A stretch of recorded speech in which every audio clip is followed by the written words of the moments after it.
पुरंदरमधून राष्ट्रवादीच्या अर्चना कटके विजयी झालेल्या आहेत। गराडे गणातून त्यांचा विजय झालेला आहे।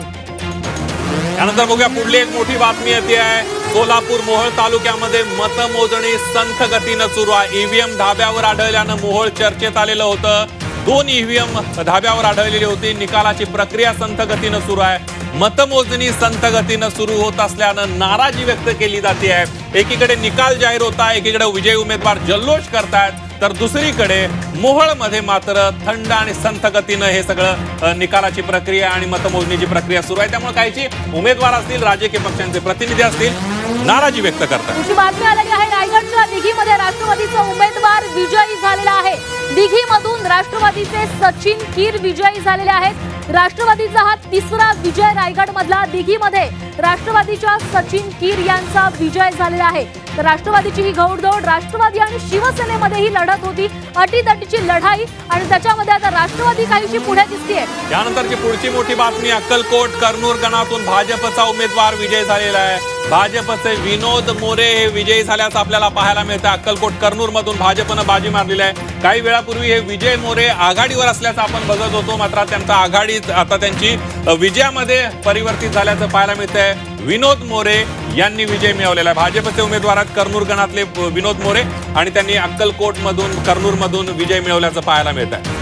सध्या सोलापूरमध्ये भाजपचे उमेदवार एका मागोमाग एक विजयी होत चाललेले आहेत। त्यामुळे नक्कीच सोलापूर भाजपमध्ये देखील आनंदाचं वातावरण असणार आहे, कारण सोलापूरची सत्ता आपल्याकडे खेचण्याचं उद्दिष्ट हाती घेऊन भाजपचे उमेदवार रिंगणामध्ये उतरले। जोरदार प्रचार केला गेला आणि आता विजय होताना दिसतोय। पुढची मोठी बातमी, धाराशिवच्या मंगरुळ गटातून भाजपचे उमेदवार विजय झाले। भाजप उमेदवार जयवंत कुंभार यांनी विजय मिळवलेला आहे। जयवंत कुंभार 800 मतांनी विजय झालेले आहेत। आताच्या घडीची एक मोठी महत्वाची बातमी, शिवसेनेच्या बालाजी जाधव यांचा त्यांनी पराभव केलेला आहे। मंगरुळ गटातून भाजपचे उमेदवार विजय झाल्याचं पाहायला मिळत आहे। 12 जिल्हा परिषदा, 125 पंचायत समित्यांचे वेगवान आणि अचूक निकाल तुम्ही झी24 तासवर पाहताय। क्षणाक्षणाचे अपडेट, आघाडी, पिछाडी आणि विजय तुम्ही सगळं पाहताय झी24 तासवर। तर धाराशिवमध्ये तानाजी सावंतांची प्रतिष्ठा पणाला लागलेली होती, आणि आताच धाराशिवमधून आलेली एक मोठी बातमी, शिवसेनेच्या उमेदवार बालाजी जाधव यांचा पराभव झालेला आहे। तर भाजपच्या उमेदवाराचा विजय झालाय। धाराशिव मंगरुळ गटातून भाजपचे उमेदवार विजयी झालेले आहेत। जयवंत कुंभार यांचा हा विजय, त्यामुळे शिवसेनेला हा धक्का, शिवसेनेच्या उमेदवाराचा पराभव झालाय। एक मोठी बातमी आपण बघतोय, धाराशिवमध्ये शिवसेनेच्या बालाजी जाधव यांचा पराभव झाल्याचं पाहायला मिळत आहे। धाराशिव मंगरुळ गटातून भाजप उमेदवार विजय झाल्याचं आपल्याला दिसून येत आहे। एकंदरीत सगळ्याच पक्षांनी ही प्रतिष्ठेची निवडणूक केली। पुढली मोठी बातमी, बार्शी पांगळी झेडपीमध्ये भाजपचा उमेदवार विजय झालेला आहे। भाजपच्या रेश्मा डोके विजयी झाल्याचं पाहायला मिळत आहे। कारी पंचायत समिती गणामध्ये सुद्धा भाजपचाच उमेदवार विजय झाल्याचं दिसून येत आहे। भाजपचे किरण घोले ही विजयी झाल्याचं पाहायला मिळत आहे। एक मोठी महत्वाची बातमी, रायगडमधून रायगडच्या महाडमध्ये शिवसेनेचा वरचष्मा पाहायला मिळतोय, कारण डासगावमधील शिवसेनेचा संपूर्ण पॅनल विजयी झालाय। झेडपीसाठी मनसूर ताज विजयी झालेले आहेत। पंचायत समितीसाठी प्रेरणा सावंत पाचकर विजयी झालेले आहेत रायगडच्या महाडमध्ये। त्यामुळे शिवसेनेचा वरचष्मा, कारण संपूर्ण पॅनल जे शिवसेनेचं होतं दासगाव मधलं ते विजयी झालेलं आहे। अगदी आपण बघतोय महाड हा भरत गोगावले यांचा, रोहियो मंत्री भरत गोगावलेंचा बालेकिल्ला आहे। महाडमध्ये ते स्वतः आमदार आहे, त्यांच्या मुलाचा निकाल अजून यायचा आहे। मात्र महाडमध्ये शिवसेनेचा आणि शिवसेना म्हणजेच भरत गोगावलेंचा दबदबा आपल्याला पाहायला मिळतो। झेडपीसाठी मनसूर ताज विजय झालेले आहेत। भरत गोगावले यांचा मुलगा विकास गोगावलेचा निकाल अद्याप यायचा आहे, मात्र अनेक उमेदवार त्या ठिकाणी भरत गोगावलेंचे विजय होताना दिसतात। संदीप, निकाल जरी मुलाचा यायचा असेल तरी नक्कीच या निकालानंतर भरत गोगावलेंचा विश्वास द्विगुणित झालेला असेल की आपला मुलगा देखील विजयी होईल, कारण जवळपास संपूर्ण पॅनल हे शिवसेनेचे या ठिकाणी विजय झालाय। यानंतर बघूया पुढली मोठी बातमी, साताराच्या मसवेमध्ये भाजपचा उमेदवार विजय झाल्याचं पाहायला मिळतंय। भाजपचे वसंतराव मानकुमरे 2047 मतांनी विजय झालेले आहेत। मोठी आणि महत्वाची बातमी, भाजपचे वसंतराव मानकुमरे 2047 मतांनी विजय झालेले आहेत। साताऱ्यामधून ही मोठी बातमी, साताऱ्याच्या मसवेमध्ये भाजप उमेदवाराचा विजय झालेला आहे। साताऱ्यामध्ये काही ठिकाणी राष्ट्रवादी पुढे दिसतेय, काही ठिकाणी भाजप समोर पुढे दिसतंय।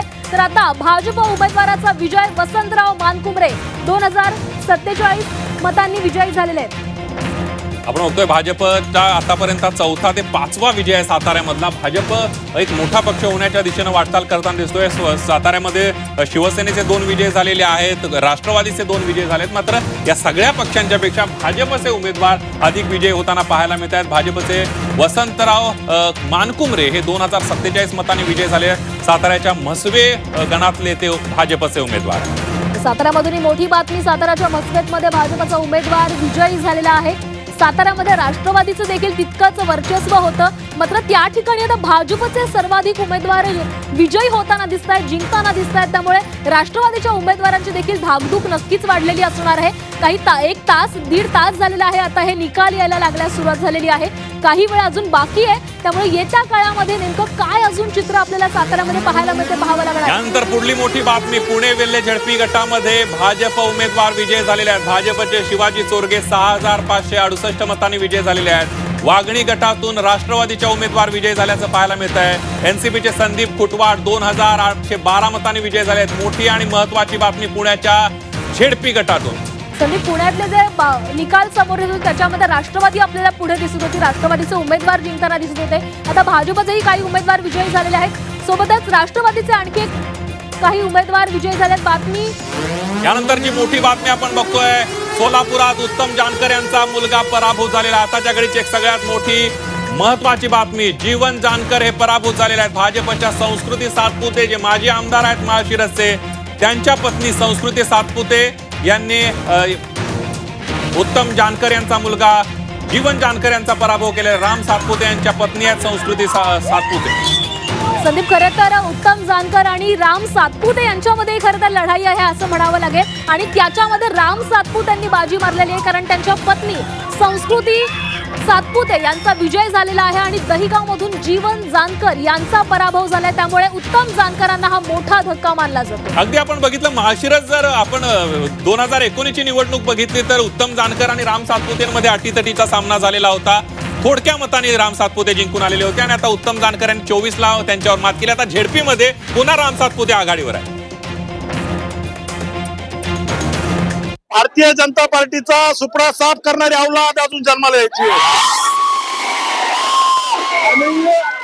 आणि एखाद्या दारुडेने डवडेने म्हणलं इथलं भाजप संपत नसतं. इथलं भाजप हे ताकदीने उभा करायचं काम राम सातपुतेने केलेलं आहे. आज मोहिते पाटलाचा घरातला उमेदवार आम्ही पंचायत समितीला पाडला, जिल्हा परिषदला जानकरचं पोरग पाडलं.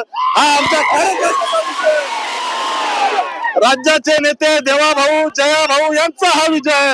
आणि यामुळे हा विजय मी या ठिकाणी इथल्या जनतेच्या चरणी समर्पित करतो आणि इथल्या जनतेला त्या ठिकाणी विश्वास देतो. तुम्ही जो विश्वास आमच्यावर टाकलाय त्याला कधीही तडा जाणार नाही. राम सातपुते आनंद जल्लोष करताना दिसतात, गुलालाची उधळण करताना आपल्याला पाहायला मिळत आहे. यानंतर पुढची एक मोठी आणि महत्वाची बातमी येते रायगडमधून. आताच्या घडीची मोठी बातमी. भरत गोगावलेंचा मुलगा विजय झालेला आहे. सगळ्यात मोठी बातमी, विकास गोगावले यांचा विजय झाल्याचं पाहायला मिळत आहे. तर विकास गोगावले खरं तर संदीप सांगितल्याप्रमाणे चर्चेमध्ये आलेले होते, कारण नगरपंचायत निवडणुकांमध्ये झालेला राडा, त्यानंतर त्यांच्यावर झालेला गुन्हा दाखल, मग बाहेर आल्यानंतर त्यांनी कशा प्रकारे प्रचार केला, आपण जिंकून येणार याचा विश्वास त्यांनी व्यक्त केलेला होता. आपल्यामध्ये भरत शेठचं रक्त आहे असं त्यांनी सांगितलेलं होतं. आणि आता त्यांचा हा विजय, भरत गोगावलेंचा मुलगा विकास गोगावले विजयी झालेला आहे. त्यामुळे रायगडमध्ये शिवसेनेचा वरचष्मा, महाडमध्ये देखील शिवसेनेचा वरचष्मा होता. आणि आता रायगडमधून मोठी बातमी, विकास गोगावलेंचा विजय झालेला आहे. आतापर्यंतचे निकाल बघूया. सोलापूर मधली कामगिरी बघूया. भाजप 9 जागांवर विजय मिळवलेला आहे, शिवसेना 4 जागांवर, राष्ट्रवादी 3 जागांवर आणि काँग्रेस 0 जागेवर विजय आहे. त्याचबरोबर ठाकरेंचा पक्ष 4 जागांवर आहे, राष्ट्रवादी पवारांची 0 जागांवर आहे आणि अपक्ष एका ठिकाणी आहे. ज्या सोलापूरमध्ये काँग्रेसचा खासदार आहे तिथं 0 जागा आहेत आतापर्यंत. अशी बातमी सोलापूरमधून. सोलापूर खंडाळी गणामध्ये राष्ट्रवादीच्या उमेदवाराचा विजय झालेला आहे. गणेश मुळे हे विजयी झालेले आहेत. खंडाळी गणामधून राष्ट्रवादीच्या उमेदवाराचा हा विजय. सोलापूरमध्ये गणेश मुळे हे विजयी झालेले आहेत. सोलापूरमध्ये नेमकं काय घडतंय, कारण सोलापूरमध्ये अनेक ठिकाणी भाजपचे उमेदवार आघाडीवर दिसत आहेत, मात्र चुरशीची अशी लढत सुरू आहे. आता राष्ट्रवादीचे उमेदवार गणेश मुळे यांचा विजय झालेला आहे. खंडाळी गणातून त्यांचा हा विजय झालाय.